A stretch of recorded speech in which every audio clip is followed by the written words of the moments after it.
welcome back. Today is day 2 of our Taking Over Your Life challenge, and today we are talking about curating your space.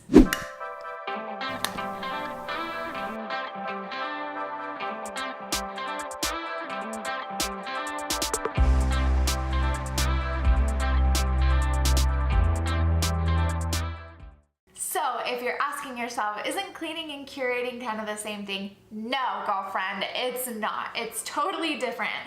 Curating is decorating. It's a fancy way of saying, like, I'm gonna make this room be beautiful and I'm gonna make it have a feeling and an effect on people when they walk through the door.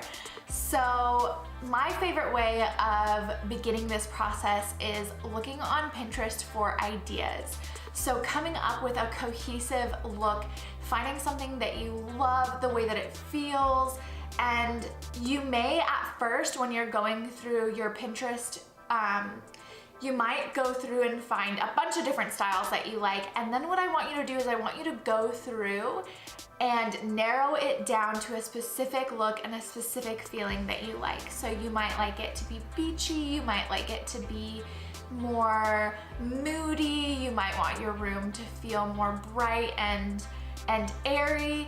It's totally up to you what you want, but this kind of gives you the opportunity to decide, what do you really love? What do you really like? To me, curating a space is really decorating it and giving it a feeling so that when you walk through the door, you really get a sense of what that person wanted you to feel. So my living room is really bright and airy, and I want people to feel joyous when they walk in that room. So I chose a really light blue, and I want my lady layer to be girly and also light. So I picked the wall color of gold and white, and I wanted it to be different, so I did the stripes on it. So that to me is really fun and playful. So pick what you really like.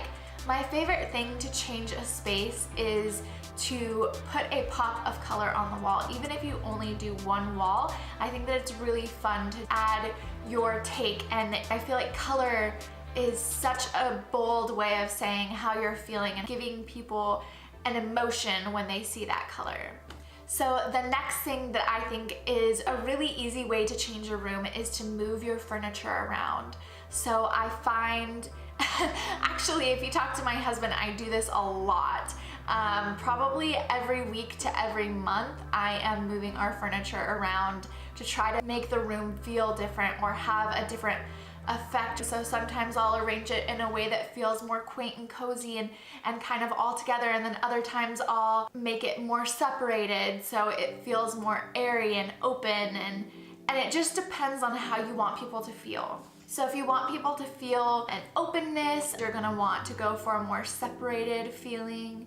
If you want it to be quaint and cozy, you put furniture a little bit more close together, and either way can be welcoming. I also really love picking out plants to decorate a room. I think it's really fun to add that pop of green, and I don't know, it gives this feeling to me of care and hominess, and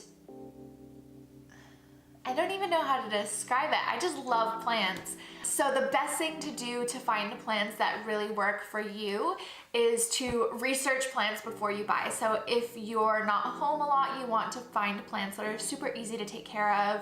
I tend to lean toward that way, especially because we're building right now. I want plants that are super easy to take care of, that I just have to water once a week. And because I'm just learning, it makes it really easy on me, as opposed to something that you have to really be tedious with, maybe something that needs extra pruning. You just want to make sure before you buy a plant that you know what you're getting yourself into and that you have the time to spare for that plant. Another thing that you can do is, if you're super tired of your furniture and you want a totally different look, but you don't have money to spend on new furniture, is to paint your furniture. Now, I really love this idea.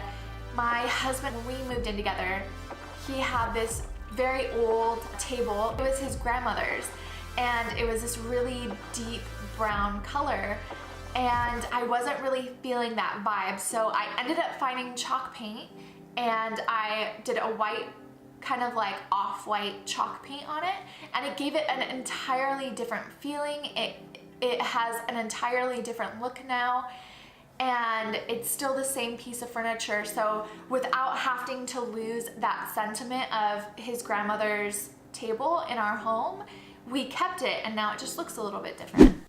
So I'm sitting here editing, and I just realized that I totally didn't create an outro for you ladies.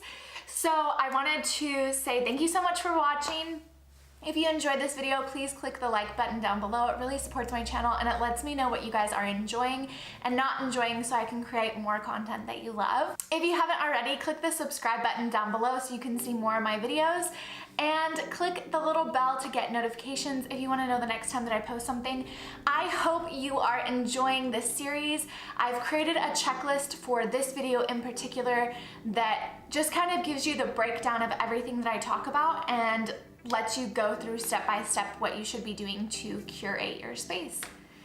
I hope you enjoyed, and I'll see you next time on our Taking Over Your Life challenge. See you later, bye.